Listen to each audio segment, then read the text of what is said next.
Hello and welcome to NARC Live on Wednesday the 23rd of January 2025. Coming to you as always from Norfolk on the east coast of England with Tammy M0TC. Hello.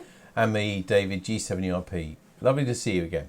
On tonight's show, we find out about RBN and COS for contest and DXing from Kevan, N4XL. We take a look at NARC's own Chris, Andy, Phil and Stuart at their GM0 FRT portable station. And we find out what on earth this is or what it's for. So that's quite aggressive, doesn't it, really, Tammy? Just thinking about it. Yeah. Okay, we've had some entries, of course, by email, but if you haven't already entered and you know what that is, pop it onto BATC or Facebook and we'll read it to you when we get to that part of the competition. Well, if you were with us last week, you'll know that we had two major events coming up at the weekend, planned anyway, Radio by the Seaside and the Trophy Fox Hunt on Monday night. And we said then that the weather was looking iffy, shall we say, as they say in Norfolk. And sure enough, Jim G3YL, our brilliant weather forecaster, just before the event on Saturday, both of those events said that really the weather was going to be very unsettled, which is always incredibly difficult to plan. But I mean, it was clearly not going to be very good and not very safe as well, with thunderstorms promised, with things like antennas in the air and things. I couldn't be your chairman of the club and write a risk assessment for that. So, it was the most sensible thing to do. I realise that some of you may not have seen bad weather. I must admit, we didn't really see any really bad weather. We didn't see any lightning. It wouldn't have been very pleasant though, was it? It was exactly. Very wet. And there were some very bad areas. I don't know if you know, Tammy, in Norwich, there were some really bad areas hit. Sheringham was bad. Waterloo Park, I believe. Sheringham was really bad. Yeah, and Waterloo Park in Norwich was hit very badly. And I believe the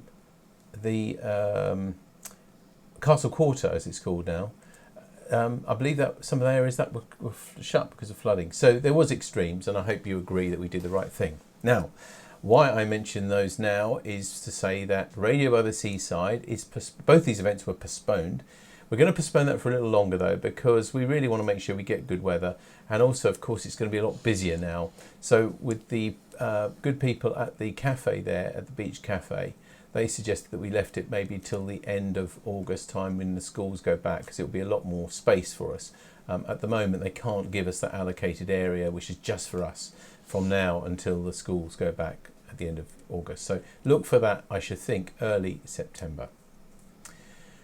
But one other event that was, of course, had to be postponed was the Trophy Fox Hunt, and that really we need to do that, and we don't maybe need quite such nice weather as we do at the seaside. So, with fingers crossed, we hope this Monday will be a good date. So Monday, the 28th of July. This is the details. I've written specifically directly to those of you who usually take part in these anyway, so you'll find very comprehensive information there. But that's the main details. The Thorpe Recreation Ground. Round about 7 o'clock. You can get there a bit earlier if you want to. The first transmission starts at 7:30. The frequency should be 145.275 unless it's in use, because that's free of all the other things that repeaters and things like that can be on the other frequencies. The usual rules apply. Minimum of 2 people per team is the main thing for safety. It will be Ordnance Survey Map 134, and it will finish at the usual time as well. So we start at 7:30. That's the important thing, and there'll be usual maps and everything be given out at Thorpe Recreation Ground. If you don't know anything about it and you're interested, I suggest you arrive around about 6:45 to 7 o'clock and have a look at the gear that's in use there. You can see there's a team there: Paul, Bob, Richard, I think. Yeah, and you'll get an idea of what it's all about. That's the Trophy Fox Hunt. Is this Monday, the 28th of July. The other thing, I did mention it last week as well. That's the wrong one. That's the wrong one. Damn it, you don't normally make mistakes. It's the Hamfest trip, which is confirmed. We are definitely going on a coach to the Hamfest on the 5th of September. We now have 23 people booked and paid, which is enough for me to have confidence to book it. We do need sort of 25, 26 really to make it sort of actual pay our costs, but the important thing is that we needed to make a call on it, and it is confirmed. I've confirmed with the coach company. We're all going, and if you want to go, it's not too late to book either. You can book, probably up to about a week before, something like that. I'll let you know nearer the time. That's the latest I can even to get the wristbands. £30, including the entrance wristband. And the wonderful thing is, with the wristband, you just won't even have to queue up to change your ticket, to go into the turnstiles or anything. They'll just let us in bulk from our coach. So hope to see more of you going to that. Don't forget it is open to anybody as well, as I've said before. Let's go on to some members news now, and as several people reported, and I've finally opened my Radcom as this week as well, we got a mention, and I'll just show you this. If I show you on one, there we are, you can see, and you will not fail to recognise the person here, which is Mike M7TTT. He's there at International Marconi Day at Caister Lifeboat Station, one of many people who are of course there. And there's a whole story about it which Steve wrote up for us, for our club. So really nice write-up, all of that in there. So if you are a member of the RSGB and you haven't opened your red copy yet, or you just skimmed through it, as we all sometimes do, I think, page 53 will tell you all about the story about International Marconi Day from NARC's point of view.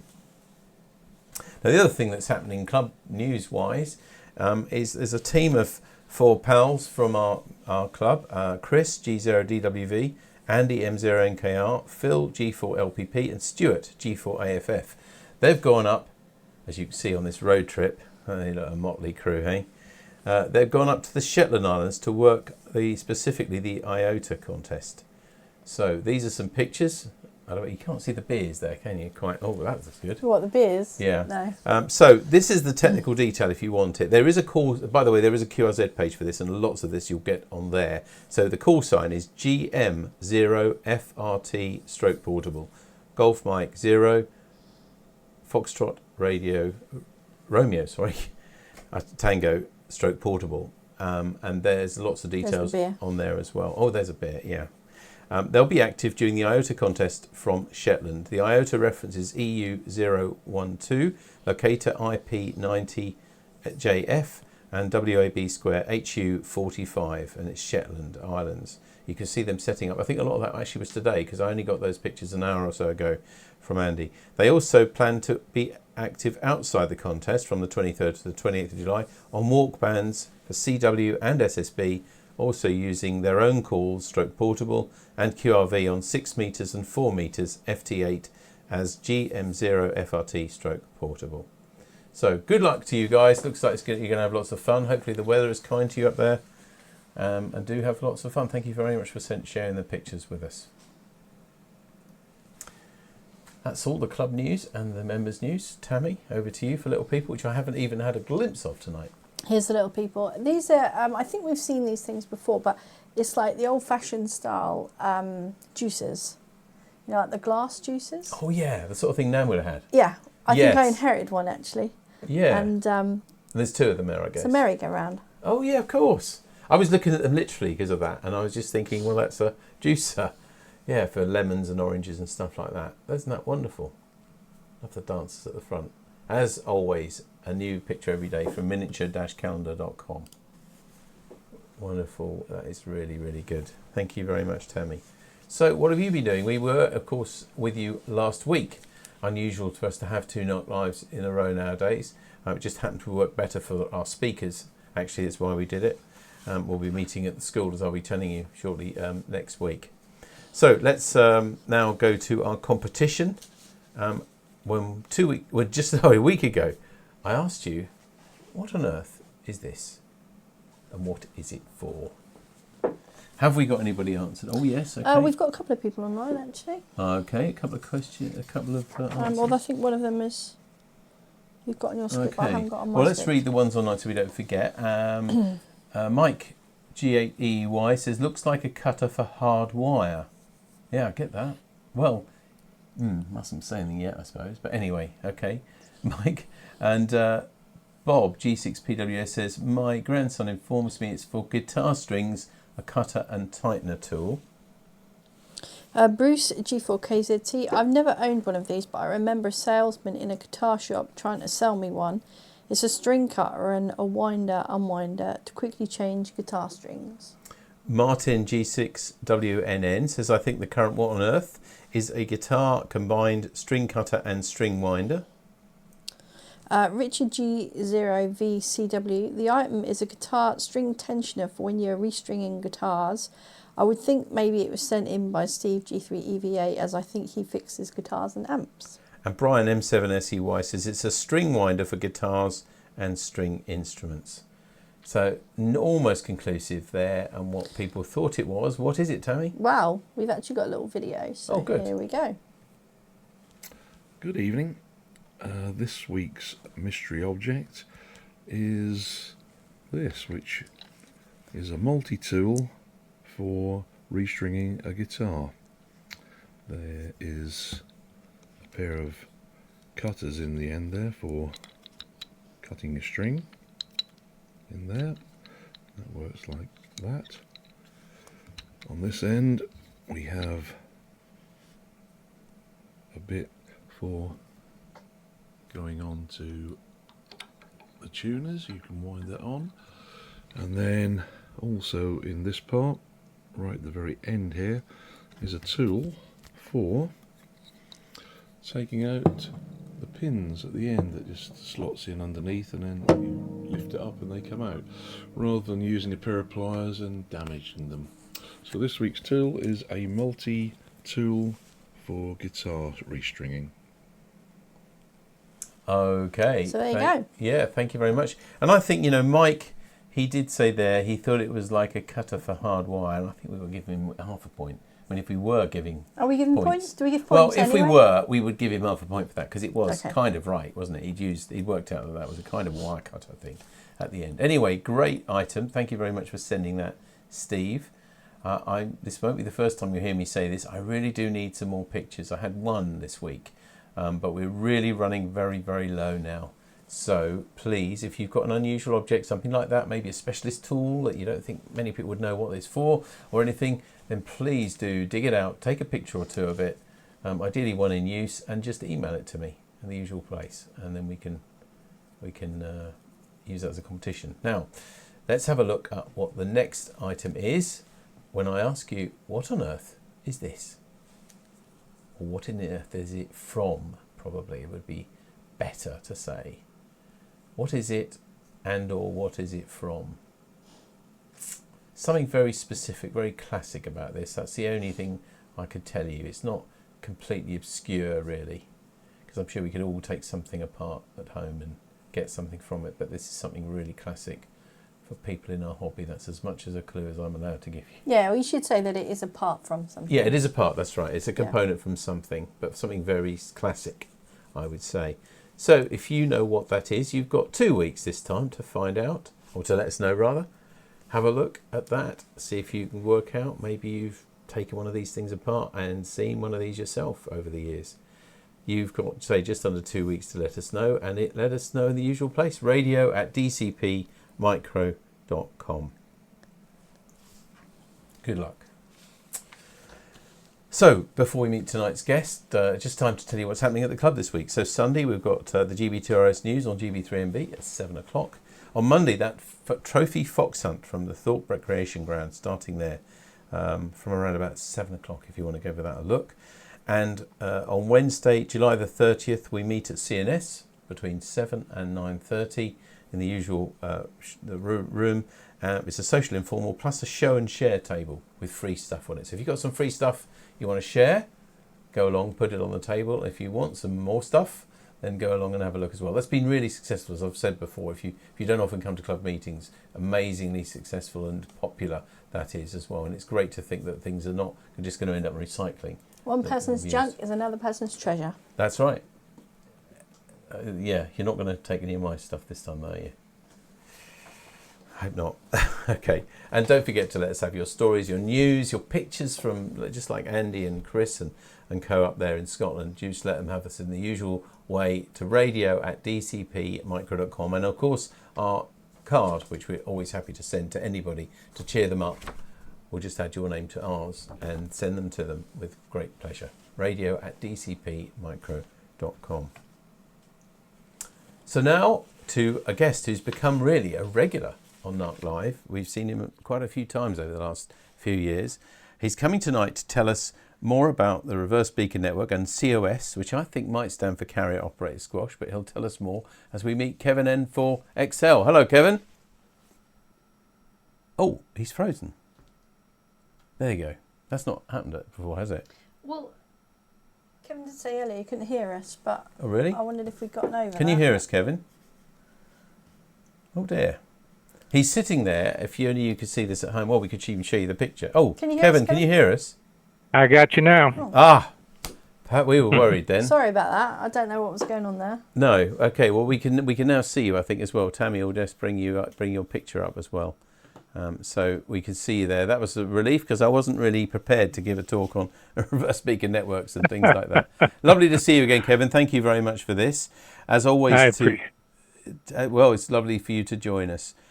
As always, for everybody at home, if you've got any questions or comments for Kevin, maybe you've experienced these things yourself, don't forget to pop them onto the chat on either BATC or onto Facebook, and we'll read them to Kevin at the end. But now, over to you, Kevin.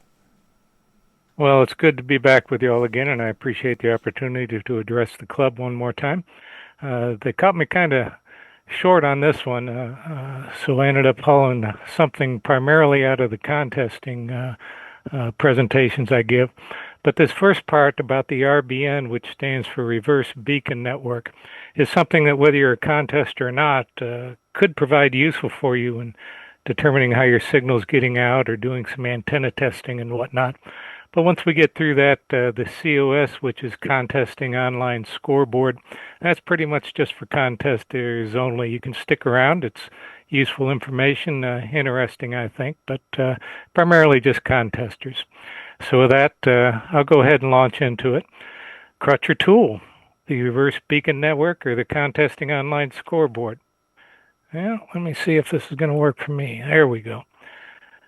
A lot of times I hear people say that these things are just distractions if you're doing contesting. And if you're a good contester, you don't need to help with motivation, so they don't need the scoreboard. And either one of them, they say there isn't time to use it if you're a good contester. And my answer to that is it basically depends on your skill level, your station, and personal reason for contesting. Most people aren't able to run at 200 and 300 contacts an hour. And if you're one of those people, yeah, this will be a little bit of a distraction for you.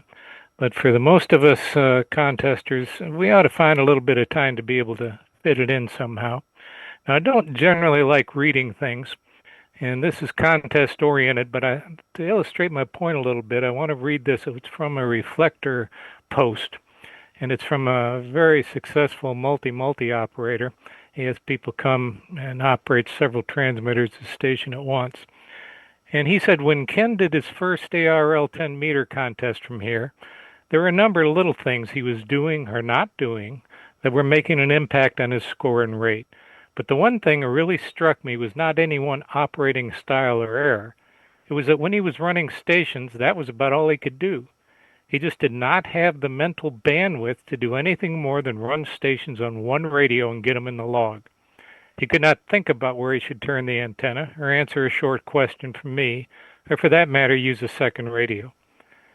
Over the years, I've seen this change. Ken can now process much more information. He can use the second radio. He can answer my questions, etc. He's no longer just doing all he can to work guys and get them logged. I've seen this evolve slowly over time, and each year the 10-meter contest, he was doing a better job of operating. It was not only the mental bandwidth issue, but many things that were learned by doing contests over and over, proving his skills with each one. Now, whether you're a contester or DXer, it really boils down to practice and how good you are at doing things.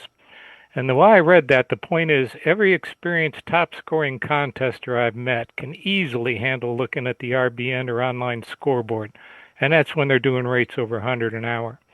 And I'm suggesting that if you find that you're not able to do both, maybe a little more practice might be something to look forward to.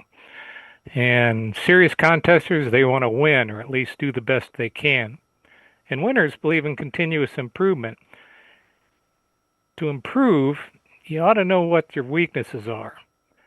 You got to identify them before you can improve them. And knowing how you compare to your competitor helps identify things you can improve. And that's where these two tools come into play. Now, this is one, doesn't sound like it so far, but non-contesters can use this too, the reverse beacon network.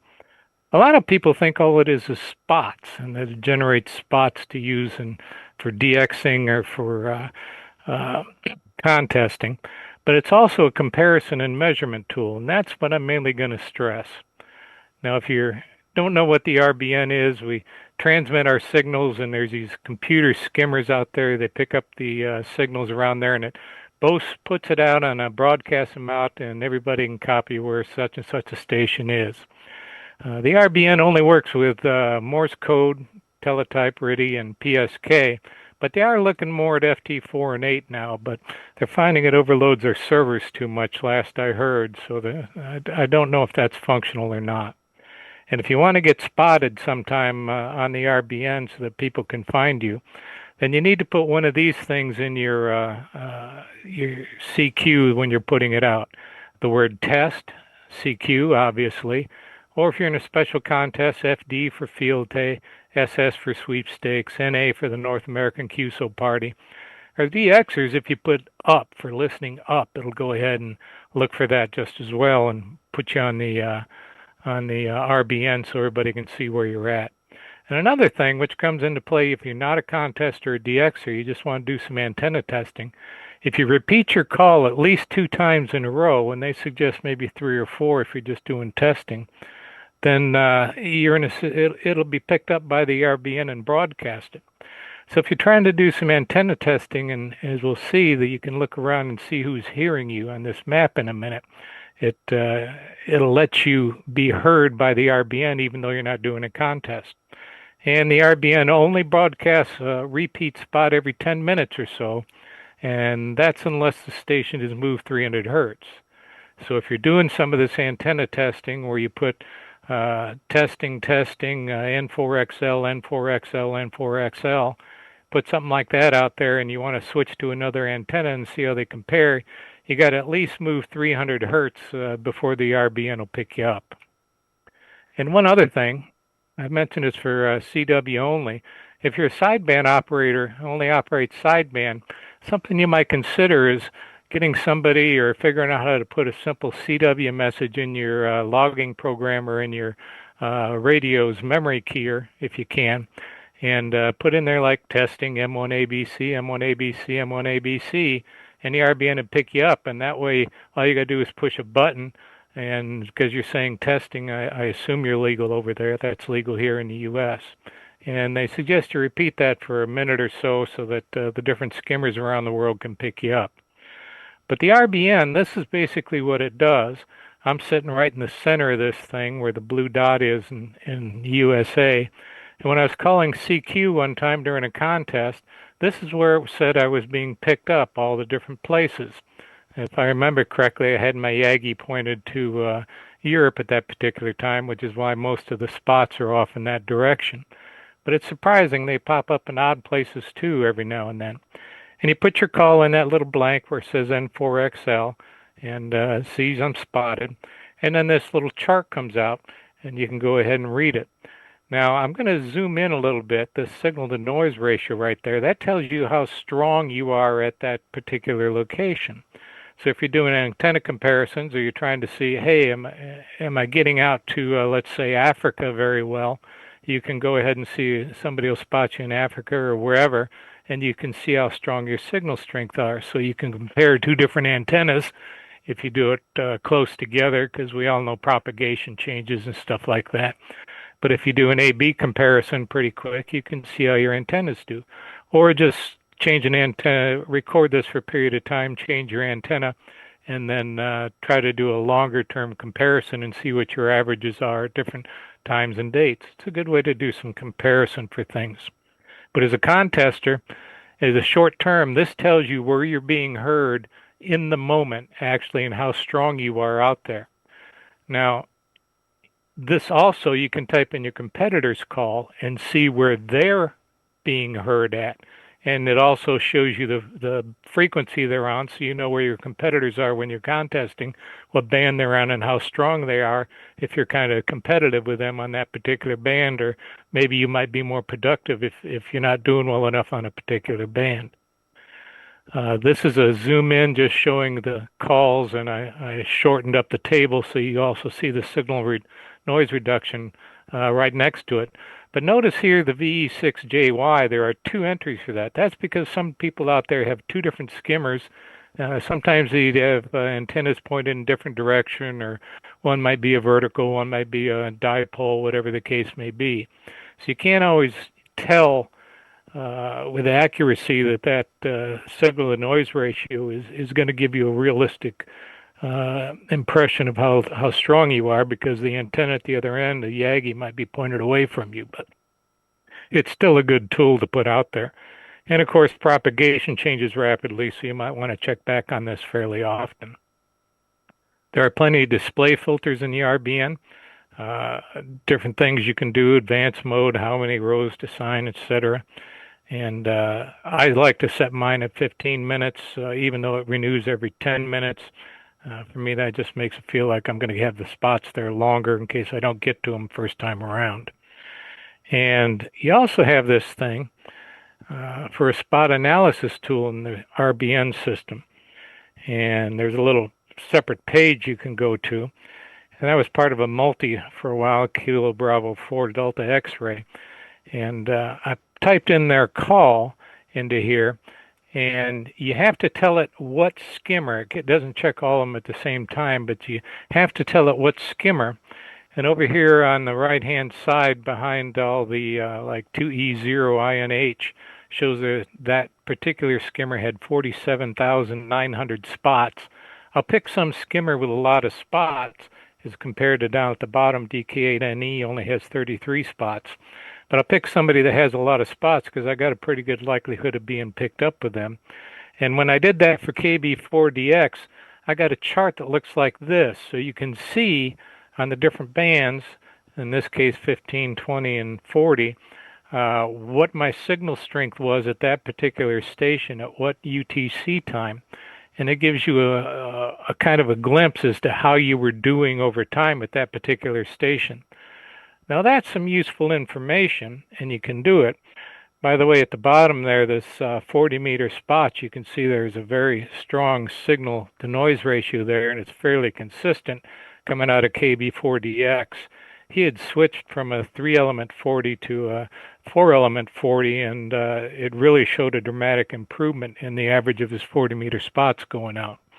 So he was happy to see that, and his logs reflected that the reality of his switch and what this RBN showed.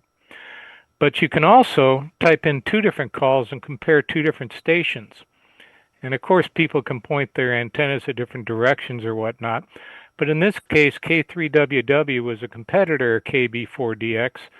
So if you're trying to compare how you did against your competitor and where your weaknesses might be, this was a good way to compare and see, well, in this case, K3WW, if you look at the bottom, might be thinking, oh, I better improve my 40-meter station because I'm being killed by KB4DX, and vice versa for the other one there. I can't see what band that's on with my screen. I think it's 20 meters.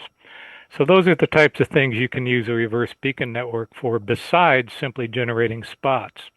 And you don't have to be a contester to do this. You can do it all yourself, although I'm not sure what this particular graph would do for you as a DXer or just casual op. You also can download raw data out of the reverse beacon network.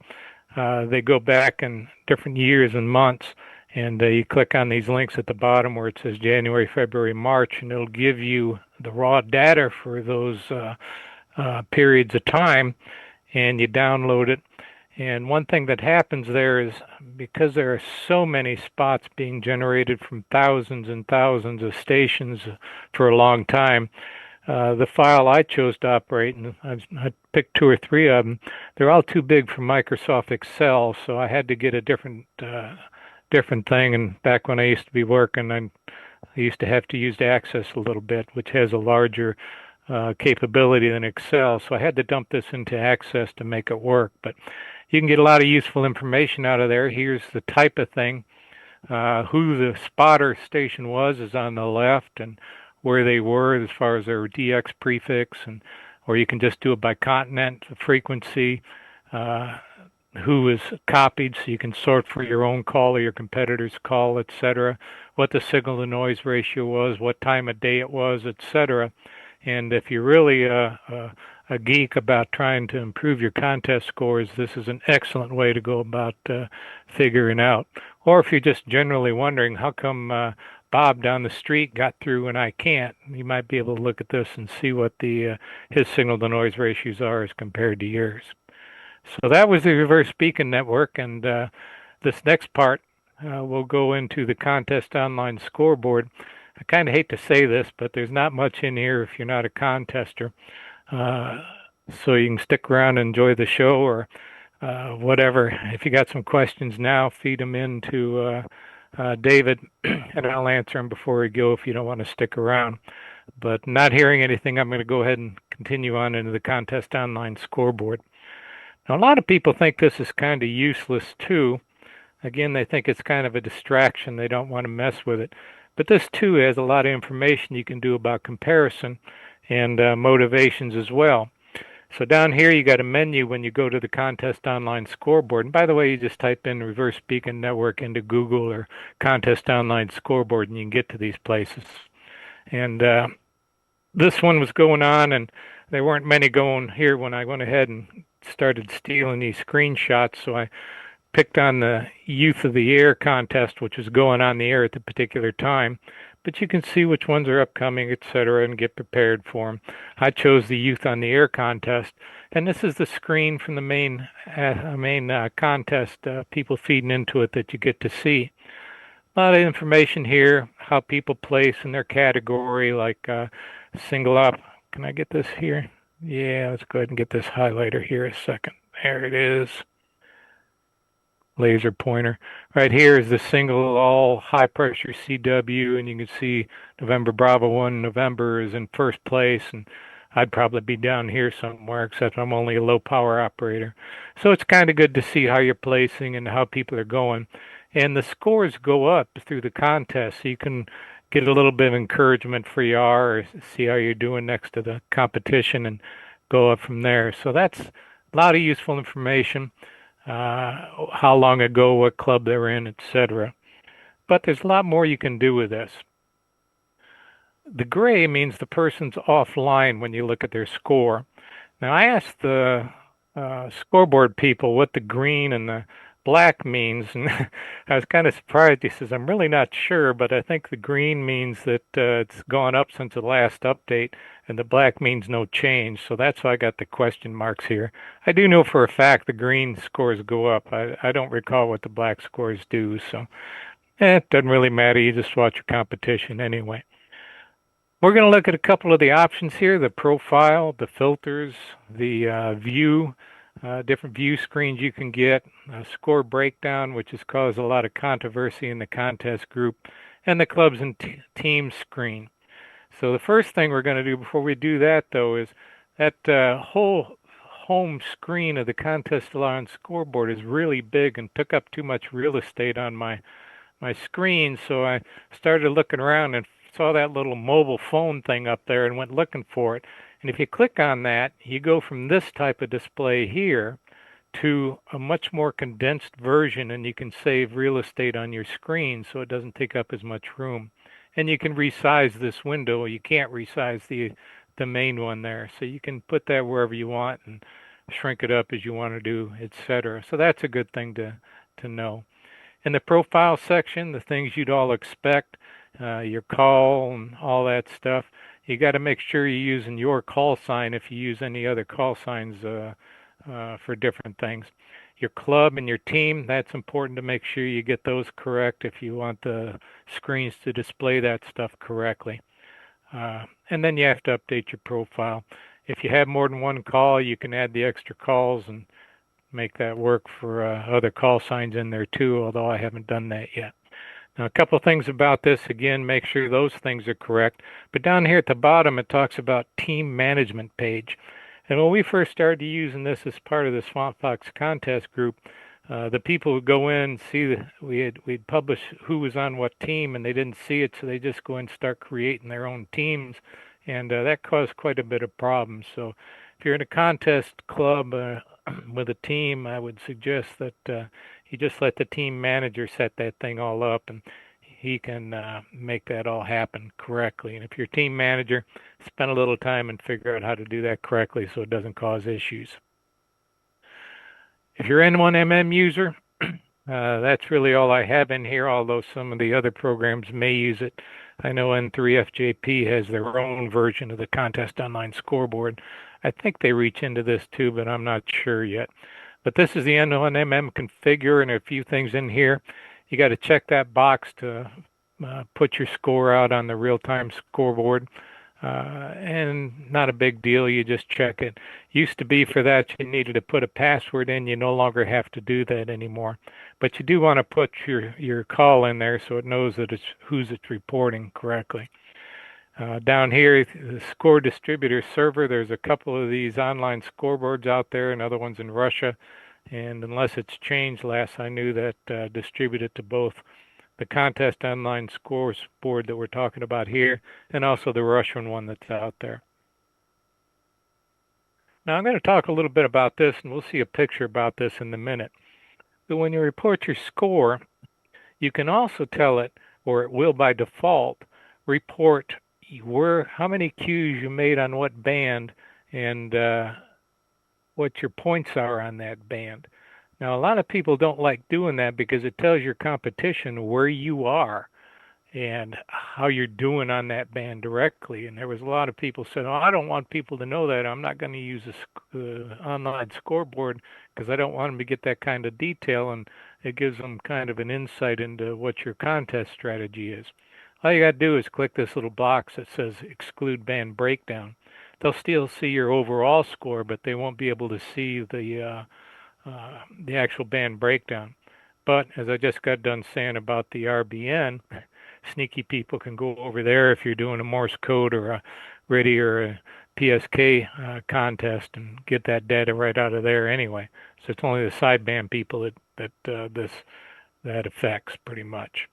You also have real-time QSO data. They're starting this thing up as more or less an adjunct where the Contest Online Scoreboard reports every 5 minutes or so.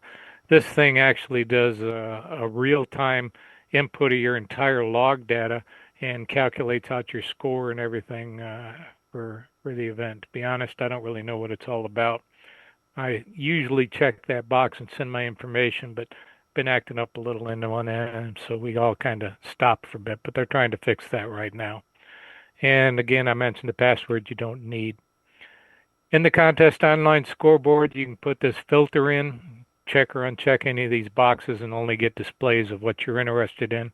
I usually just look at the North America scores rather than the world, because no way is my little station competitive with people around the world, so I don't really need to look at them, keep my motivation up. This is the clubs page. You click that little thing on the front we showed where club and team was, and it brings up a club, and that's based upon how you set your profile. And you can see the different clubs, how they're doing. It breaks it out for a total score for the club and individual people. But one thing I didn't know for a long time was if you just click on the club name, it brings up a screen like this, which only shows the stations that are signed into that particular club. So you can filter and just look at how your people are doing. Now, a lot of people say that's a distraction, but again, if you got a slower rate and you got plenty of time to look at different things and stuff, then this is just a matter of a click here and there to bring this data up. And I don't necessarily need the motivation, although I'll be honest, sometimes it does keep me in my chair because I'm starting to catch up on people. But this also, as a club, we found we can send emails to each other or text messages and stuff where if we're operating assisted and say, hey, you're doing really good, or, you're falling behind, get going. And it's a good way to help motivate not your own button chair, which we call BIC, but to help out as a club and give people encouragement. You're not just sitting by your lone self in the shack anymore, when you have something like this, you can communicate with people back and forth and see how everybody's doing. Team page works the same way. You just click on the team and it'll bring up your individual team scores. I didn't make a picture of that. Back to this score breakdown on the main page. If you do tell it you want to see the score breakdown, this is what it shows. So you can see that it has a pretty good breakdown of the Qs and the mults on each one of these bands.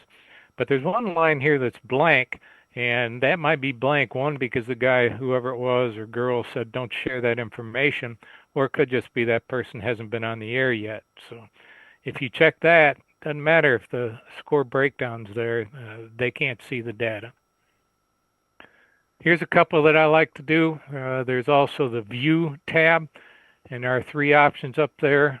We'll look at the top 10 first, which is only display the top 10 highest scores. Does just what it says it does. And the top 10. Sometimes I've been lucky enough to get up there, but for the most part, I use the other ones up there, which are Chase the Rabbit. So I only show the 5 scores immediately above and below my score. That helps you keep motivated trying to catch the person in front of me, or I see if the guy behind me is catching up. It makes me try a little bit harder. Even though I'm pretty much a serious competitive contester and I go all out anyway. Sometimes that gives me the extra kick in the butt when my eyelids are starting to get droopy. And there's one for all single op. You can merge the assisted and unassisted things. I usually don't use that one too much. There's also something here about rate. A lot of people like to know what's the highest rate that people are getting in this contest, because it seems like propagation's really bad or whatever. You can click that and get a full list of what the contest rates are. This particular one, N3RD, was doing the best rate, 51 Qs an hour, and K0AD only had 25. I also did this for our Swamp Fox contest group for the NAQPCW, and Bill, N4IQ, was neck and neck with Dave. Dave was WN4EFP, and they fight back and forth and do pretty good. I don't think I entered this contest, but they're both better CW ops than me, so I don't know how I'd have been doing with them. And then if you really want to get depressed, you can look at how some of the better people really do in some of these contests. N2IC is a well-known single operator 2 radio guy, 322 Qs an hour rate. I've never been anywhere of much over about 160, so that's pretty depressing sometimes, but it gives you something to shoot for. One thing I didn't know either until I started digging into this a little bit more is, besides the clubs and the other, you can click on your own call or somebody else's call and bring up a screen that looks like this, which shows you hour by hour through the entire contest what your number of Qs for that particular hour were, how many mults you made in that hour, and how many points you made in that hour, which is useful to know. And for figuring out your contest operating strategy for the next contest or things, this is pretty useful information, so you can see when, if you took breaks during that time and you start looking at your competitor, which we also can do here with this. You can put in another station's call and you say, oh, I took a break there, but I shouldn't have. NR60 really killed me at this thing. But you also got to think of things like propagation. Is he in your general region and stuff like that? So it's a useful tool for finding out what your competitor is doing. And maybe there's something in there you can use for your own continuous improvement. So there's far more to the reverse beacon network than this, and contest online scoreboard, than a lot of people think about. There's also in the online scoreboard an archive section, good for comparing year-to-year performance, your weakness compared to competition, and developing operating strategy. And not every contest is in there, but some of the majors, and they're expanding them out. Every now and then a new one pops up on here. So you can go ahead and pull up this old data, and it'll give you the same reports that we just went over.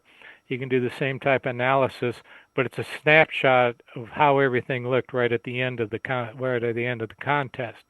So you can look at the data over the whole period of time, and I found that useful for looking and helping find out about my own operating strategy, when to take breaks, and things like that caused me to make some changes in my antenna system around here. Multiple scoreboard windows can be open. I have a cheap TV and another computer, and I mount that TV up away from my operating desk on the wall. It's big enough I can see it from a distance. That way I don't always stare at it because it's a little harder for me to look at, and it keeps me from just wasting time looking at it all the time. I only look over when I have a minute or two, but that's very useful. But on that thing, I usually have 2 or 3 windows open. I have the home view with Chase the Rabbit. That's that 5 ahead of me and 5 behind me. And I usually have a club or team page open. If it's a team contest, I'll have a third, one with the club and one with the team standing as well. So you can have more than the one. So in summary, I can't really see what that says. There it is, the scoreboard. Encouragement for you and your teammates to stay focused and keep your butt in chair. I think that's very useful for both me, even though I'm a competitive contester and know that I need to keep focused. But it really helps to look at that, and I get encouragement from other people, and I encourage my fellow teammates and clubmates as well. It gives you a near real-time comparison of how your rate is and point growth compared to the competitor, because you can watch those numbers on the online scoreboard of how they're doing, and a near real-time view of where your competitors are operating, because if they have that breakdown open, you can see where their totals are going up on what particular band. Summary of the reverse beacon network.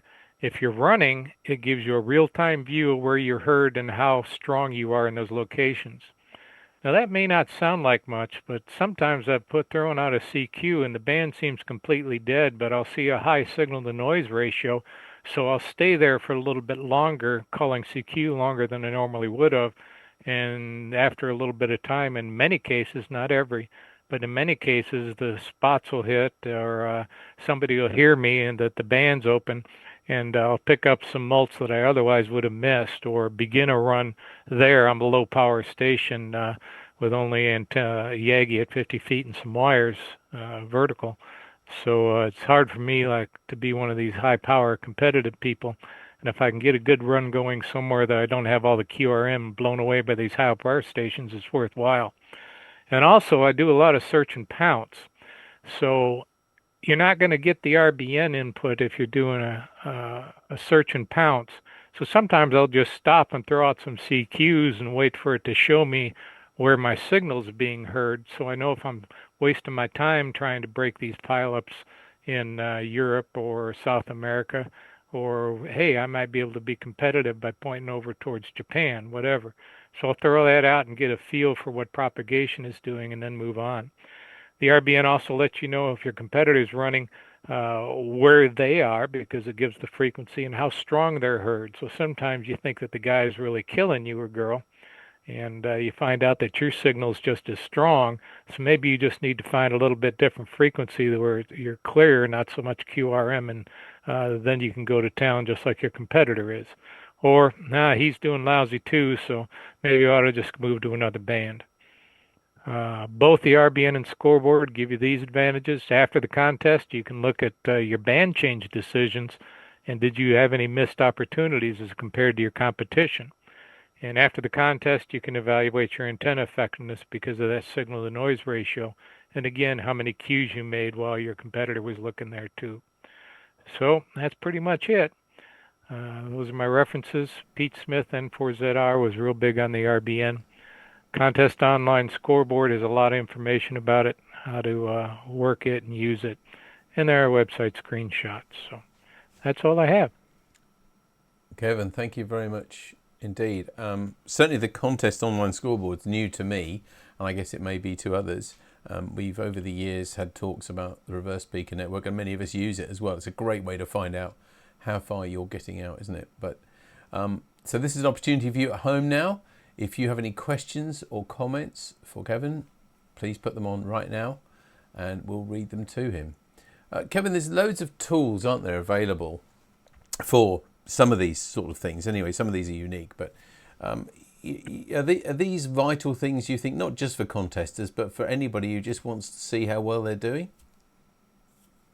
I think they are if you have the ability to improve your station, I mean, one of the guys in our contest groups lives at an old folks home, and he can put up a buddy pole on the fourth floor balcony. Well, it's not very useful for him. But if you have a little bit of land, if you're wondering, hey, if I put this other antenna up, then am I doing any better? Yes, I think this is a great tool. High frequency terrain analysis is another one to look ahead and whatnot. But as a contester, I think this helps quite a bit. Another thing about the RBN, I'll go back to that for general use people. We have a man here, I think his call is K2AV, he lives a bit north of me, and he's a good inverted L person. And he put it out there and started doing some different things about how to improve his inverted L, and he used the RBN to look at his signal strength. And what he found is things like the horizontal portion of an inverted L, you get about a 2 to 3 dB gain in the opposite direction of that horizontal section. And the flatter that horizontal section is, the more gain you get in that direction. He also, a lot of people wonder if you put up an inverted L next to a tree, does the tree affect the signal strength at all? And one of the things he found out is he had a lower signal strength when he ran the vertical wire right up alongside the tree trunk as compared to being about 10 foot away from the trunk of the tree. So he found all this out on his own playing with the antenna, and people can do the same type of thing in their yard with their own stuff. As far as contesters, I put contesters in 4 categories. Just somebody who's out trying to get an award. In other words, they're not really in the contest. People who are just out there to play with their radio a little bit and enjoy spending an hour or two seeing who they can work and whatnot. I call those casual contesters. Then there's serious contesters who are looking, hey, I got the bug now, and I want to try to get my score, improve it as much as I can. And they're in the learning process of doing different things. And these type of tools will help them start figuring out what they might want to look at. Well, what is a good 40-meter antenna for me to try? And they'll learn about 40-meter antennas, for example. And then you have the competitive contester. This tool is for those competitive geeks, more or less. I think in that case, it's a vital tool for everything. So, I think these things are good for everybody across the board, David. Yeah, good. Thank you. Okay, so please let's have those questions and comments. We've got some for you already, Kevin. So, firstly, this is from Roger G3LDI. How many monitors do you use, and are they all on the same PC? I guess he's asking, is the one PC doing all that work, looking at all those things, as well as probably logging and everything else for you? And how many screens do you use? Well, before you fall over laughing about how I'm distracted, I use 3 monitors for my main contest station, and I do not do digital. I use 3 for sideband and CW. And then I have a 4th monitor, that TV I told you about, off to the side, running on a separate computer. But the 3 run off the one main computer. I discovered that you need a newer i7 type computer. It's been made in the last couple of years to do all this. But yeah, I run the 3. Now the trick is, and it took me a long time to learn this, is figure out when you're running a contest, what do I look at the most and what helps me get the better score? And only those things go on the monitor right in front of your keyboard where you pay attention. So you are just looking right straight at them.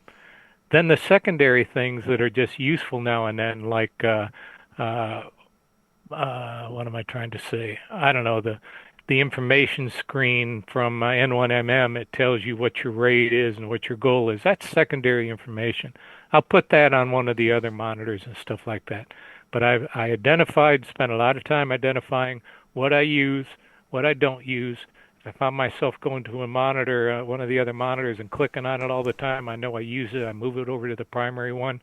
Stuff I never use on the primary one, I move it over to the never use. I move it over to the secondary one.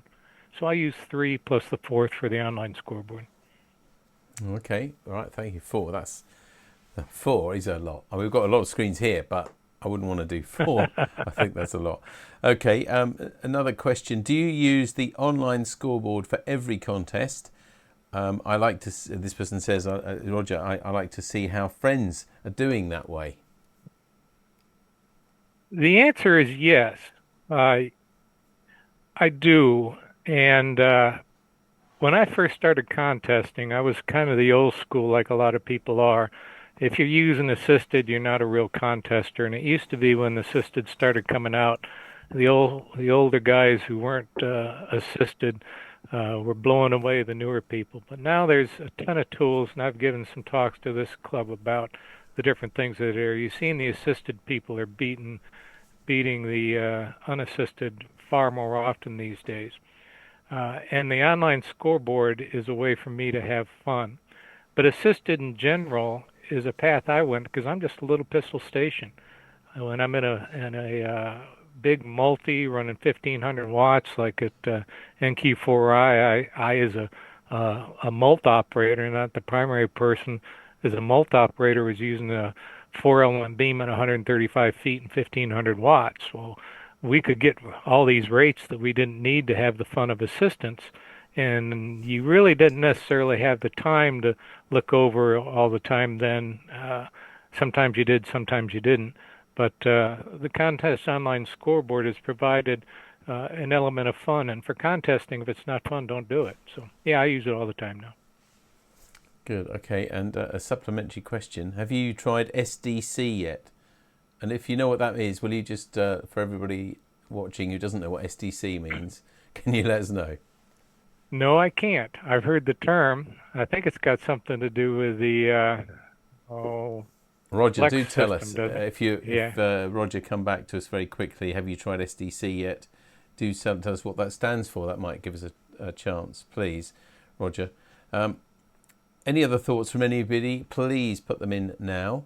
And this is a really useful tool. As you said at the beginning, Kevin, it's not just exclusively for contests, particularly the reverse speaker network. That's a really just an excellent way of finding out, how well you're doing, isn't it? And getting out there. It is. I'm going to back up just a minute on that. I think Roger and I exchanged some emails about it, and he asked SDC, and I looked it up. If it's what I'm thinking of, the Flex system, I think you're using the decoders in the Flex system to provide your own spots and everything, and that's useful. And I don't know if this helps you. We've just looked it up. Sorry, Kevin, to come across you. We just looked it up and found that on eHAM, for example, they call it, is it software-defined connectors possibly? But I guess they're not talking about electrical connectors, they're talking about virtual ones. Because it says SDC is a collection of programs for ham radio. I use it as CW skimmer, CW decoder, etc. Okay, Roger's just come back and said it's the Ukrainian a contest program. Oh, I do not. No, I don't know then. I've used WriteLog, I've used WinTest, I've used N3FJP, and I've used N1MM. I kind of got sold on N1MM. Yeah, I think that's what a lot of our club members who do our contests and things do. Okay, so Roger, that's a no on that. Kevin, it's been delightful again. Thank you very much for coming in. I believe we got you in relatively short notice because we had a guest speaker drop out. So I really appreciate you coming in every time, but to come in like this as well and give us another talk on some really interesting things that, I certainly hadn't heard a lot of them, and I'm guessing lots of people at home wouldn't have heard about these, particularly, as I said, the contest online scoreboard. So many, many thanks, and we hope to see you again in the future. Have a good summer. You too, and thanks again to the club for inviting me back. Thanks you very much, Kevin. Thank you. All the best. There we are. That concludes tonight's talk on NARC Live and just about concludes our programme as well. A reminder what's coming up on the club this week. On Sunday at 7 o'clock, it's the GB2RS news on GB3NB, too many Gs. On Monday night, it's the Trophy Fox Hunt. All the details will be on our website, of course, for that. But basically, it starts from Thorpe Recreation Ground. And next Wednesday, we're back at CNS School for a social informal. And then, of course, we'll be back here with NARC Live the week after. Meantime, please do keep sending us your news and your pictures, especially from the summer holidays, maybe any radio activities that you've been doing. And also all the other details. And don't forget, by the way, the What on Earth, we really are running very, very low. So if you have that unusual, I bet you have, got an unusual gadget or something that you don't know what it, you know what it's for, but you don't think other people do, please do send us a picture in, because it will help us keep the competition going. But that's it from this week. From Tammy M0TC. Bye-bye. And from me, David G7ERP. Take care of yourselves. Look after each other. Bye-bye.